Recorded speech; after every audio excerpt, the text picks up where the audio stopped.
Bonjour, chers internautes. Comme promis, je vous donne aujourd'hui un nouveau message sur n'oublie pas d'être heureux. Vous savez, aussi incroyable que cela puisse paraître, il y a quelque temps de cela, j'ai lu dans un journal scientifique que les recherches qui ont été faites en matière de psychologie montrent que la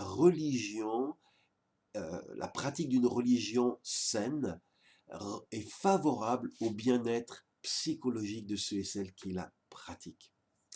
Chez moi, dans mon pays, la France, beaucoup de gens ont une image négative de la religion, que la religion est source de frustration, que la religion est source de problèmes et que le monde se porterait mieux s'il n'y avait pas de religion.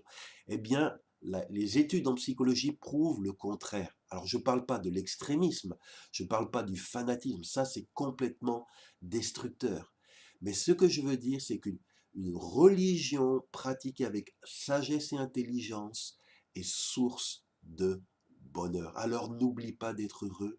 Si tu ne connais pas Dieu, si tu n'as pas de relation avec Dieu, il te manque quelque chose d'important pour ton bonheur. Et le psychiatre Christophe André essaie de comprendre pourquoi la religion, pourquoi est-elle facteur de bonheur. Et il en trouve plusieurs. Un, c'est que la religion nous amène à fréquenter un groupe de fidèles et donc elle crée du lien social et amical. Et l'être humain a besoin de liens social et familial. Deux, la prière a un effet pacificateur et apaisant. L'être humain n'est pas un surdoué, un surhomme, il en a parfois gros sur la patate, et quelqu'un qui a la chance de pouvoir prier, eh bien va se décharger. La prière va avoir un effet d'apaisement dans sa vie. Ensuite, avoir une religion, une croyance, donne un sens à notre existence. Beaucoup de gens simplement vivent pour remplir leur frigidaire, remplir leur réservoir de leur voiture, pour regarder un programme, un match de foot à la télé, mais dans une vie, il y a besoin de plus que cela pour être heureux. Il y a besoin de savoir, mais pourquoi je suis sur cette terre? Pourquoi j'existe? Quel est le sens de ma vie, de ma destinée? La religion donne aussi une espérance par rapport à l'au-delà. Beaucoup de gens ne savent pas ce qui va leur arriver dans l'au-delà. Il y a une angoisse face à la mort. La religion apaise parce qu'elle nous dit le chemin pour aller au paradis. Elle nous dit la destinée que nous pouvons avoir plus tard dans la présence de Dieu en qui nous mettons notre confiance. Et puis enfin, la psychologie montre que la religion est source de bonheur parce qu'elle nous éloigne d'un style de vie avec trop d'excès. Vous savez, les gens pensent aujourd'hui, je vois beaucoup de gens, ils se défoncent dans les plaisirs, ils pensent que c'est ça qui va les rendre heureux. Mais les excès ne rendent pas heureux. Par exemple, si tu as trop mangé, quand tu vas manger, tu vas te faire plaisir. Mais les effets après coup, ça sera que tu auras mal au ventre, tu te sentiras lourd, pas bien, tu vas prendre du poids et ta vie en sera gênée. La religion a un effet modérateur. Tous, on a besoin de réguler nos désirs, nos plaisirs, de trouver un équilibre pour être heureux. Et la religion nous y aide. Et vous savez, il n'y a pas que la psychologie qui avait remarqué que la religion faisait du bien. Le fondateur du communisme, Karl Marx, expliquait que la religion, il disait, c'est l'opium du peuple. C'est-à-dire que quand les gens prennent de l'opium, ils se sentent mieux. Et il disait, bien, la religion, ça a le même effet que la drogue. Les gens qui pratiquent une religion, ils sont euphorisés par cette religion.